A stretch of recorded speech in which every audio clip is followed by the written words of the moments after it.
Welcome to today's Explainer. We're diving right into week 11 of the heroesmartacademy Godly Learners series.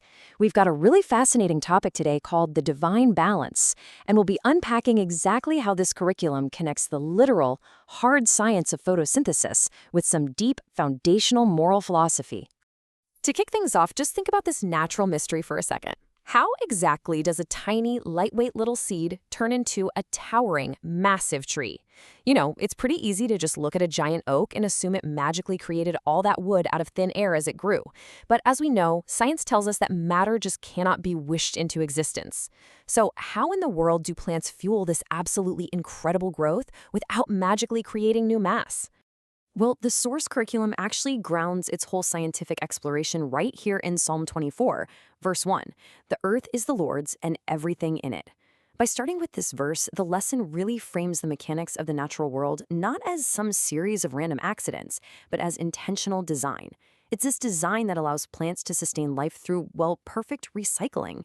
They're literally taking what is already there and repurposing it flawlessly so that the entire food chain can thrive. And that brings us to our big idea for the day, photosynthesis. It's a chemical reaction where plants make their own food, and it fundamentally follows the law of conservation of mass. Basically, it's nature's ultimate recycling program. The plant is just taking existing matter from its environment and transforming it into something entirely new and totally life-giving. Let's break down exactly how these basic ingredients come together. Step 1. The plant breathes in carbon dioxide from the air and sucks up water from the ground. Step 2. Sunlight acts as the energy trigger. It's literally the spark that sets this whole biological factory into motion. And step 3, the final products, glucose to feed the plant itself, and oxygen, which gets released right back into the air.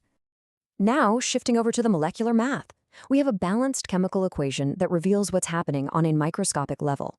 On the left side, we've got 6 molecules of carbon dioxide plus 6 molecules of water. Then, sunlight triggers the reaction, yielding 1 molecule of glucose plus 6 molecules of oxygen on the right. So this isn't just chemistry, right? It's a perfectly balanced ledger. And this brilliantly illustrates the law of conservation of mass. Think of it like rearranging a set of Lego bricks. Every single atom is totally accounted for. Whether we're counting the carbon, the hydrogen, or the oxygen atoms, the exact same number exists on both the left and right sides of the reaction. The plant just breaks the atoms apart and snaps them back together into a brand new configuration. Zero waste. Complete 100% conservation. Now you might be wondering, why does this really matter? Well, this atomic rearrangement is absolutely essential for literally every ecosystem on the planet. First, it drives plant growth, which is what allows that tiny little seed we talked about earlier to build a massive trunk just from air and water. Second, it powers oxygen production in our vast rainforests, giving us the air we breathe. And finally, it makes crop farming possible, serving as the absolute foundation of our entire global food supply. Just to make sure everything is clicking, the source material actually does a quick homework check here, testing students on these vital real-world impacts. It really reinforces the idea that the reactants, the carbon dioxide and water, are perfectly rearranged into the products, glucose and oxygen. Mass is totally conserved, and humanity thrives, simply because this process literally provides the oxygen we breathe and the food we eat. Okay, zooming out from the chemistry for a second, the curriculum wraps up with its core philosophy. The heroesmartacademy Godly Learners series purposefully intertwines biblical morality right alongside academic education. They don't view learning a chemical equation and learning how to live as two separate things at all. In their view, understanding the incredible balance of God's design in nature should naturally lead to a better understanding of morality in our everyday lives.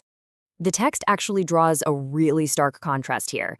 Education without morality leads to hurt, while keeping a spiritual mind brings peace. The source is essentially suggesting that just possessing raw academic knowledge, like, say, knowing the exact atomic weight of carbon, well, that isn't enough to make someone a good person. They argue that an education stripped of morality is fundamentally flawed, simply because a highly educated person who makes immoral choices is ultimately going to cause harm to themselves and to the people around them. And to back this up, the source roots this educational philosophy directly in Romans 8, verses 6 through 7, which promises peace of mind to those who keep their focus spiritual. The creators state that as students engage with the content, learning hard science alongside these spiritual principles, this peace actually becomes a tangible experience. It's meant to create a real harmony between what's known in the head and what's lived in the heart. So I'm going to leave you with this final, really provocative thought directly from the text. What's the point of being smart and supposedly educated if we continue to make bad choices that hurt? Whether we're exploring how plants flawlessly conserve mass or just navigating our own complicated lives, this lesson challenges us to seek not just raw knowledge, but the actual wisdom to use it well. Thank you so much for joining me for this explainer, and I really hope it leaves you with something meaningful to chew on today.